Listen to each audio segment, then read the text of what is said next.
Bonjour à tous et bienvenue sur Mobuzz TV. Moi c'est Osiris, on est mardi 17 juin et voici votre dose d'infos du jour. Et je comprends pas, pourquoi ça marche pas?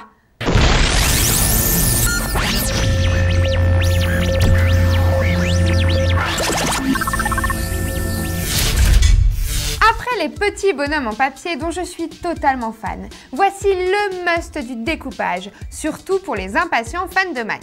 C'est notre Shaolitax qui nous a trouvé ça et ça s'appelle think.bigchief.it.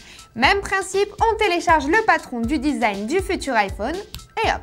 Alors voilà ce que ça donne. C'est vraiment sympa pour le fun et parfait pour calmer l'attente. Quoique.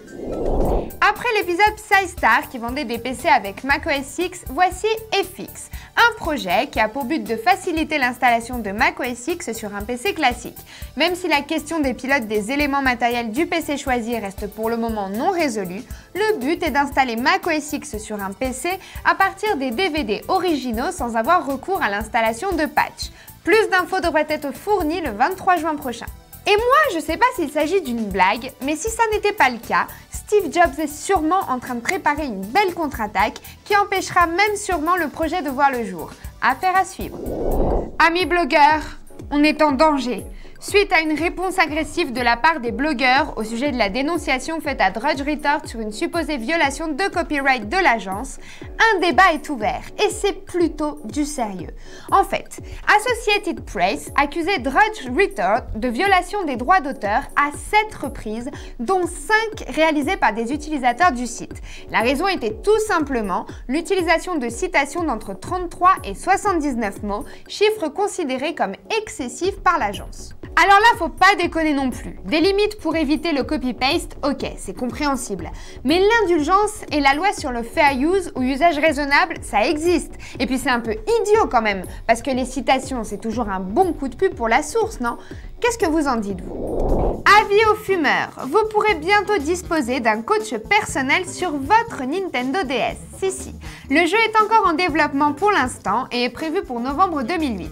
Il s'appuiera sur la méthode Easy Way d'Alan Carr qui consiste à démystifier les illusions que les fumeurs se font sur la cigarette. Par exemple, une fausse idée reçue est que la clope permet de rencontrer des gens. Bon, eh bien il y aura un mini-jeu dans lequel le fumeur utilisera son stylet pour rester avec ses amis histoire de montrer que la nicotine ne fait qu'interrompre des moments de convivialité, notamment lors des pauses cigarettes à l'extérieur du bureau, des lieux publics, etc.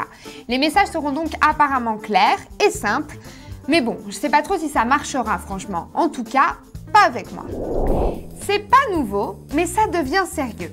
25 scientifiques internationaux lancent un appel dans le journal du dimanche contre les dangers que représentent les téléphones portables, notamment pour les enfants de moins de 12 ans.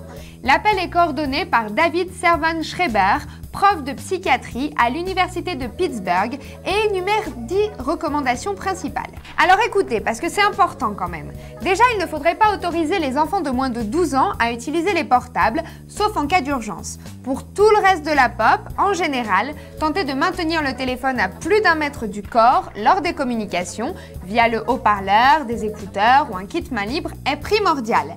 Préférez aussi les SMS aux appels courts, etc. Et là, on nous met en garde contre un cancer quand même. Et on compare le niveau de gravité à celui de l'amiante et du tabac. Il y a 50 ans. Donc vous savez ce qu'il vous reste à faire. iPhone en papier. Et justement, puisqu'on parle de nocivité téléphonique, sachez que le portable rend dangereusement accro. Et pour preuve, 2 gamins espagnols ont carrément été internés en hôpital psychiatrique, histoire de se désintoxiquer. Si. Ça s'est passé dans le centre de santé mentale près de Barcelone, suite aux tentatives désespérées des parents des malades qui déclaraient que leur progéniture était incapable de la moindre activité normale sans leur appareil, principale source de troubles du comportement. Au jour d'aujourd'hui, les enfants sont clean puisque sans portable depuis 3 mois.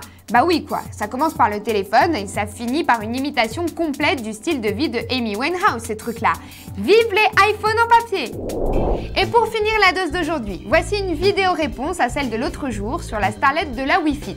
C'est WinZip qui nous a laissé ça dans notre newsroom et il s'agit d'une parodie des fameuses images YouTube. Assez marrant je dois dire. Sur ces belles images, super sexy, je vous laisse parce que j'ai un coup de fil sur mon iPhone en papier. Gros bisous, ciao.